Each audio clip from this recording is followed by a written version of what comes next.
Hello folks, and welcome to my tutorial on pushing the limits in City Skylines.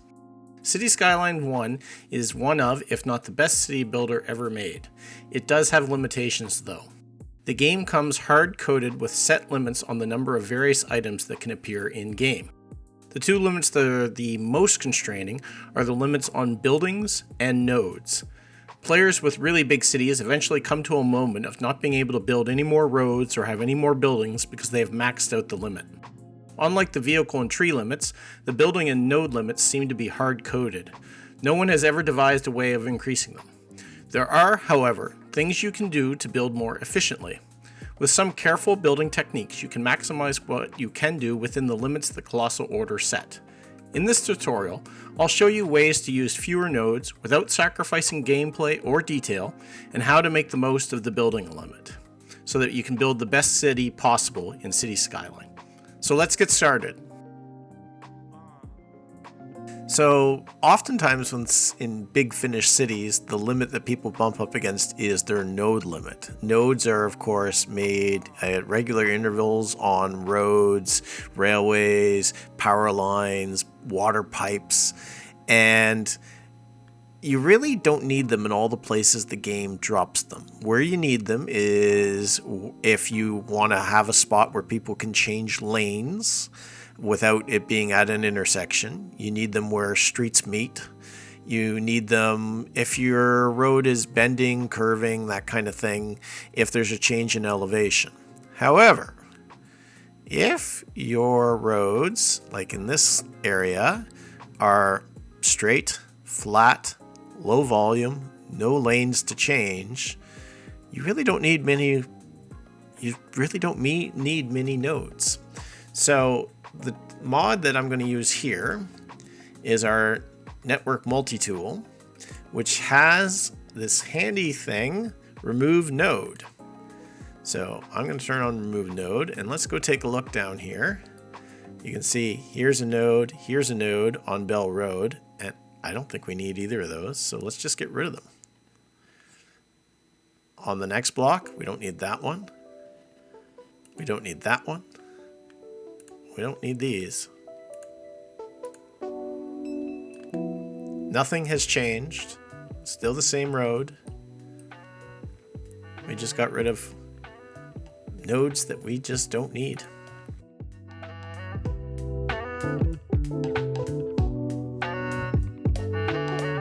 See, that one there actually I should keep, because we're into an elevation change here now. So I should have kept that one. So I'll go back into my network multi-tool and add node, and I'll just put one back here.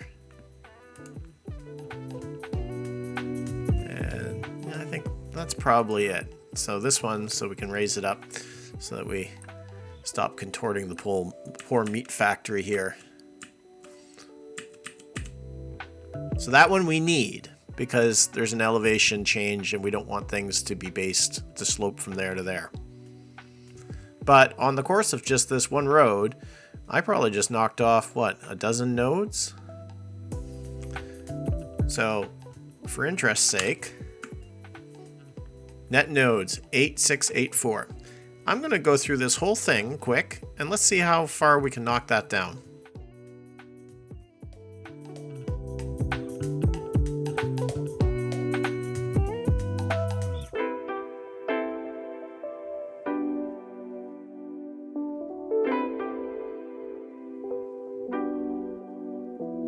Okay, so just going over this little section, we've reduced our node limit down to 8627. That's 57 fewer nodes. That's just that one little area. Didn't sacrifice any game playability or any traffic issues, anything else.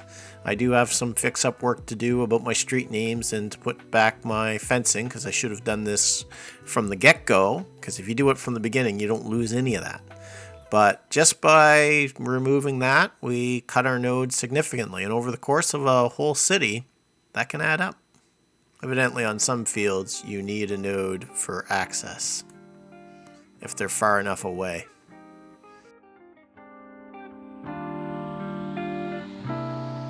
I had to put 3 back, So instead of being down 57, we're down 54, which is still a big reduction. So it's not just roads that take up nodes. Railways, power lines, pipes, pedestrian paths, any of these kinds of segments, even things like fencing, decorative fencing, some of those are networks. So all of that takes up nodes, and you can apply the same sort of technique. So railways in particular, I think, are a good place to look because railways in real life are often straight. They often make the terrain conform to them rather than the other way around, so they become great places to go net some nodes back. So if you look at this segment between Bell Road and Levay Road, we've got 3 nodes down the middle of it. We don't really need those nodes. The elevation is fine. We can just get rid of all of them. And that didn't change much of anything, but we just got 3 nodes back. Get rid of this middle one. Going along here, we don't need these 2. I think these ones are fine to get rid of.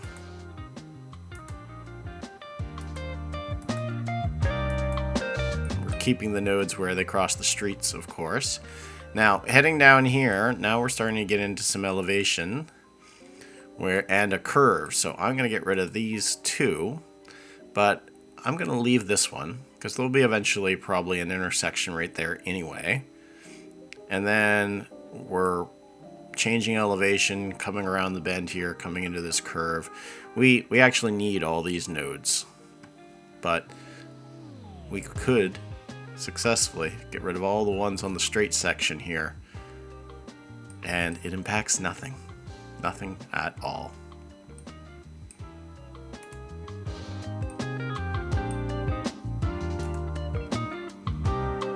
I think coming into the rail yard here, I'll leave that one. I think I'll leave this one because there's a little bit of a slope change going on up here. Although I guess one of the things you should think about is your catenaries.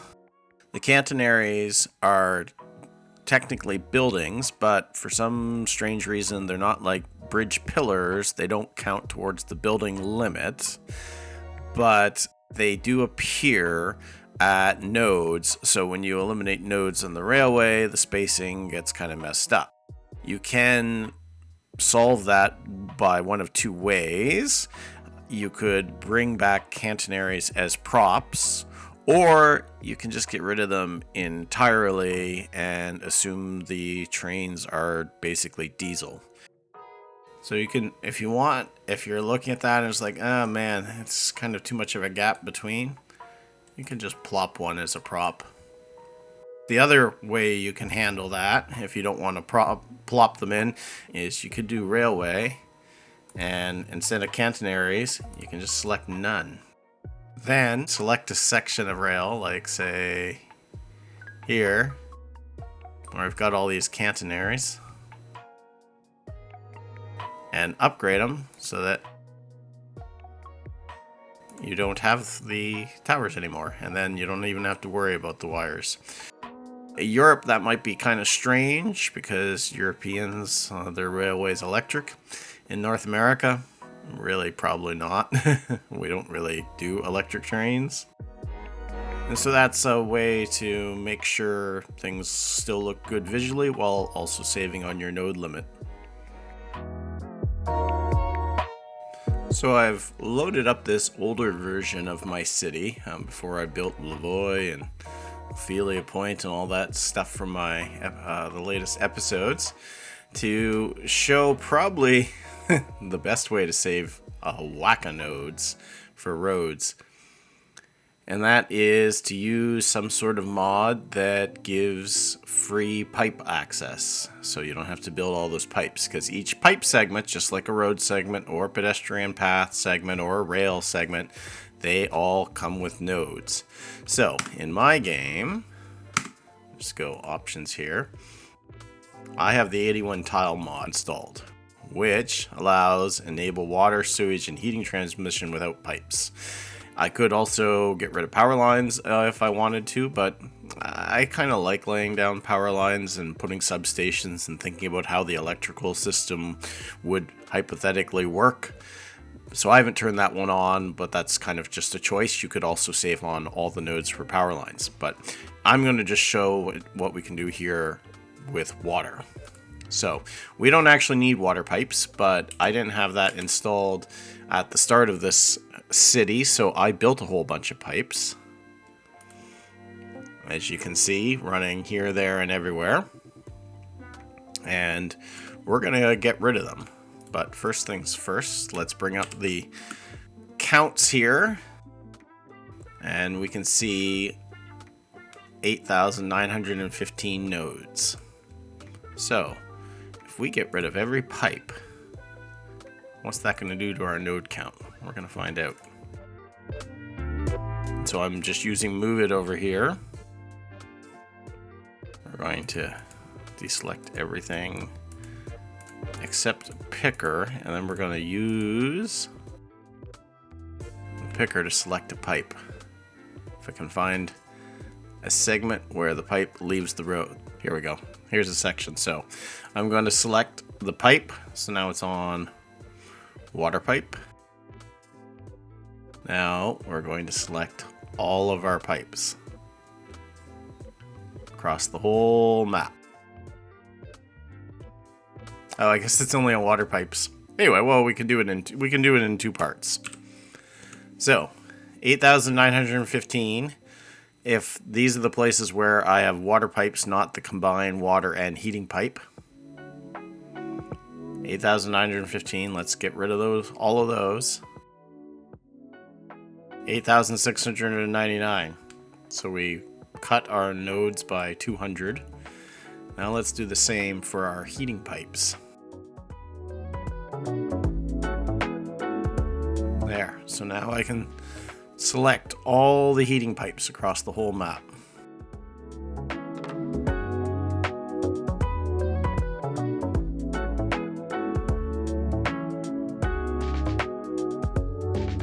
So we've got every heating pipe selected in the map.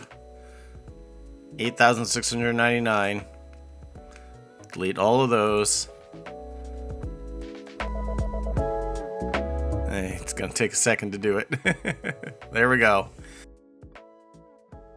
7,600. So not having pipes has literally cut my node limit by over 1,000 on this map. That is a massive return of nodes, and I think you still have to build water infrastructure with a lot of mods, but it's just the process of it being delivered is removed. And I think you have to ask yourself, where you have a limited count for nodes, we only get so many, is laying pipes really a good use of them? Is that a good use of your time to be doing that and limiting what you can do with more fun stuff like building roads, pedestrian paths, more city? For me, it's a no-brainer. So that is a massive savings on nodes. Another area where players often use up nodes without maybe thinking about it all that much is when making fences and retaining walls. So that would be under your landscaping tools, walls and fences. I'll show you what I mean. We'll put down a guardrail here. Say we want to put a guardrail alongside this highway, so we just put one down. Because I've drawn that manually, that actually uses nodes, 3 of them, just for that little sections. And if you wanted to put up a fence along a whole highway, that would start to add up. Luckily, there's another way to do this that is really, really good, and that would be with the intersection marking tool. So the intersection marking tool is a very versatile tool, and it allows you to basically use props and decorative networks without them counting towards any limit. So if I were to draw a line right here in the intersection marking tool and say we want a decorative network, and let's go find, get that out of the way. Let's go find our guardrail. Actually, I can just enter. We want a single steel barrier along the highway there. It's facing the wrong direction. We'll invert it and then we'll move it off.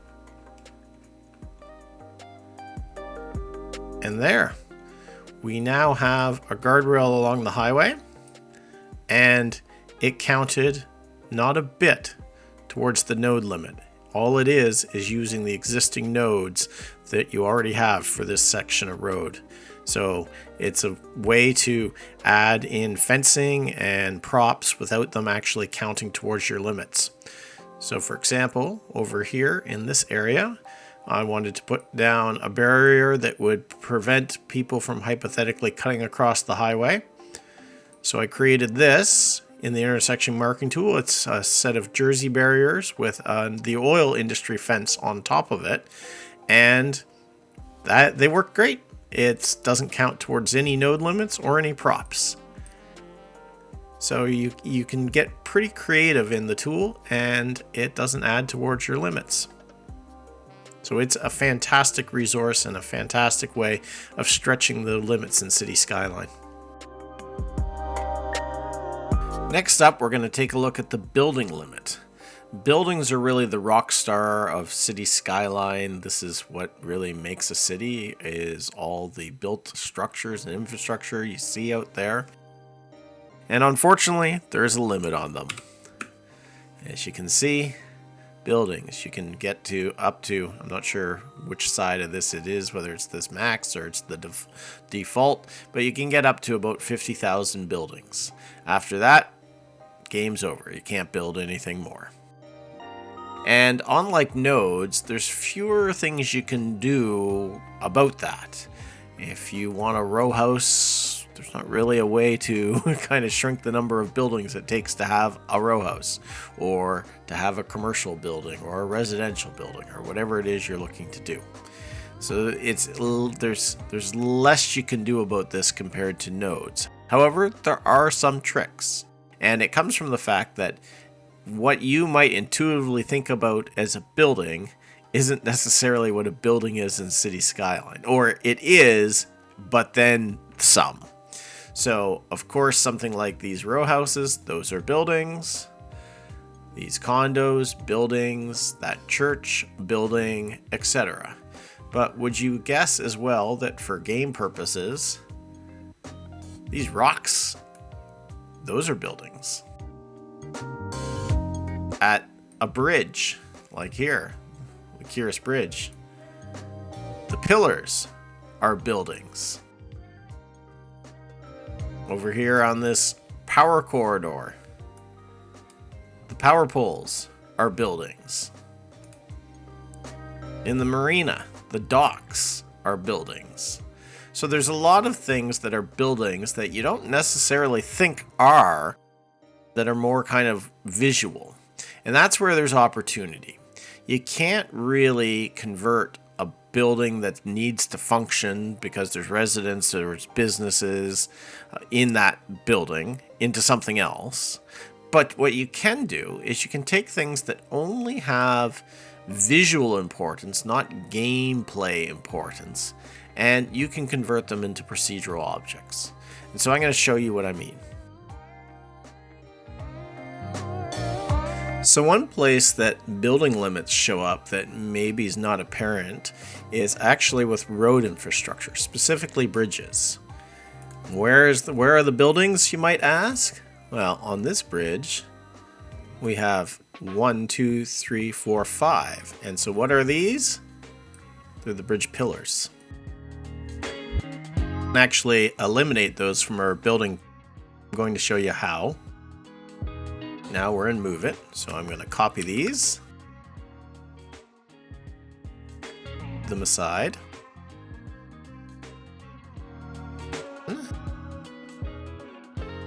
We'll go into our road mod over here.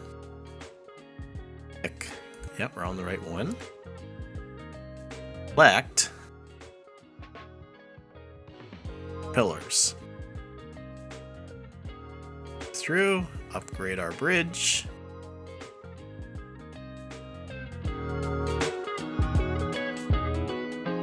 They're gone. Pretty silly. What we'll do next is we're going to take our pillars that we have and move them back into place.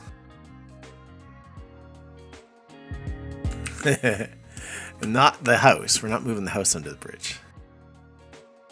Pillars, back into place. You can fine tune and adjust them where they sit. And right now, we still have the same number of buildings before, 12,473. Now that the pillars are their own standalone objects and are not linked to the road anymore directly, we can turn them into procedural objects. Got them selected. I just press Shift P. Boom.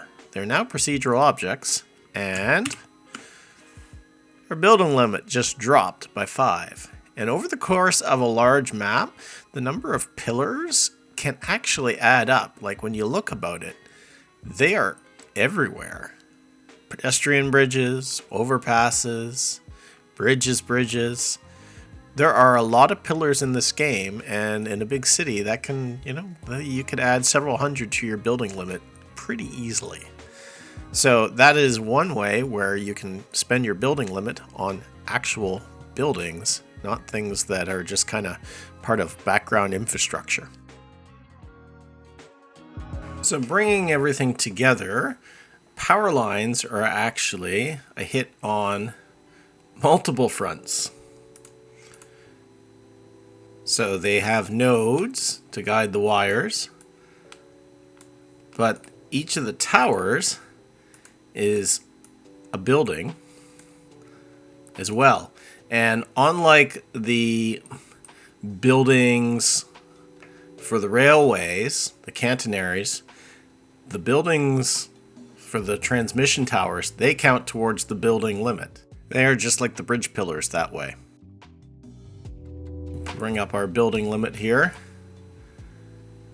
If I build, we've got 12,464. If I build something here, there it goes, it moves up. Added 3 more towers. So we probably should be, as much as I kind of like using them and having the realism of electric corridors, they're rather heavy. They hit you on both node and building limit. So the approach that I have with them is, because I don't want to get rid of them entirely, I like having, I like to have like little substations and transmission corridors. But the game pieces are rather close together, and so you can thin them out. And so this is what I've been doing. I just go through and delete every second node, which means you're deleting every second tower.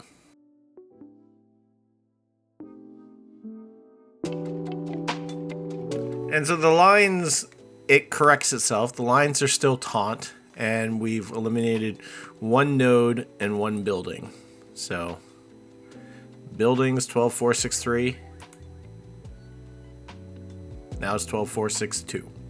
So it can make a difference on both buildings and nodes. So I've got a fairly substantial power corridor here, going out to the wind farm and going down to this town and going all the way out and around and over to the power substation right there.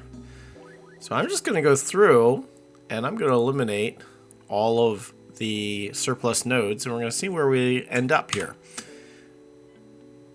Building nodes of 12,462 and network nodes of 8,619.